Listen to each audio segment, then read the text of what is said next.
My boyfriend cheated on me, not with a stranger, but with someone I trusted completely. My name is Emily, and for the longest time, I believed love meant loyalty. I had a boyfriend named Jake, the kind of guy who made promises sound effortless. Like forever was something you could casually promise over coffee. And I had a best friend named Lena. She wasn't just a friend. She was my person. The one who knew my secrets, my fears, my dreams at 2 a.m. We shared everything. Late night talks, weekend plans, inside jokes that felt untouchable. I trusted them completely. I never imagined I would have to question either of them. But the truth is, sometimes trust makes you blind. It started small. Jake replying slower than usual. Lena suddenly being busy more often. Conversations that felt shorter, colder. There was a quiet voice in the back of my mind telling me something wasn't right. But when you love people, you protect them.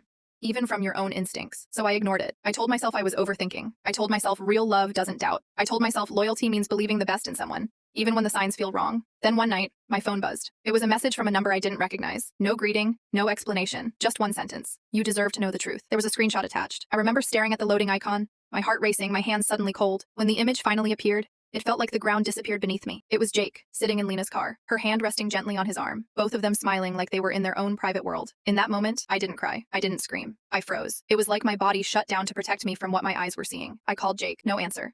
I called Lena. She picked up. I said her name. She didn't respond. The silence on the other end of the phone was louder than any confession could have been. That silence told me everything I needed to know. When Jake finally called back, he didn't sound sorry. He sounded irritated, like I had interrupted something. He said it just happened. He said I wouldn't understand. And then somehow he blamed me. He said I'd been distant lately. Distant. That word echoed in my mind all night. I replayed it over and over, wondering when I became the problem in a story I didn't even know I was losing. I didn't sleep that night. I didn't eat the next day. I lay in bed staring at the ceiling, replaying memories like scenes from a movie I suddenly didn't recognize. Every laugh, every hug, every promise felt fake. I questioned everything. Was I not enough? Was I too trusting? Did I miss the signs because I didn't want to see them? The next afternoon, Lena showed up at my door. Her eyes were red. She was crying before I even opened it fully. She kept saying it wasn't planned, that she never meant for it to happen, that feelings are complicated, that she never wanted to hurt me. But here's what I learned in that moment. People who truly care about you don't accidentally betray you. Betrayal isn't a misunderstanding. It isn't confusion. It's a series of choices. They chose to text. They chose to meet.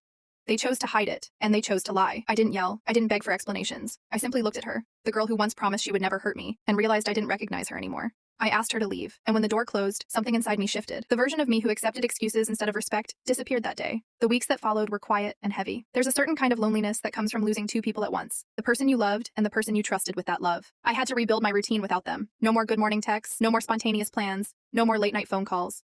Just silence. At first that silence felt unbearable, but slowly it became peaceful. I started sleeping again. I started eating normally. I started laughing. Real laughter, not the forced kind.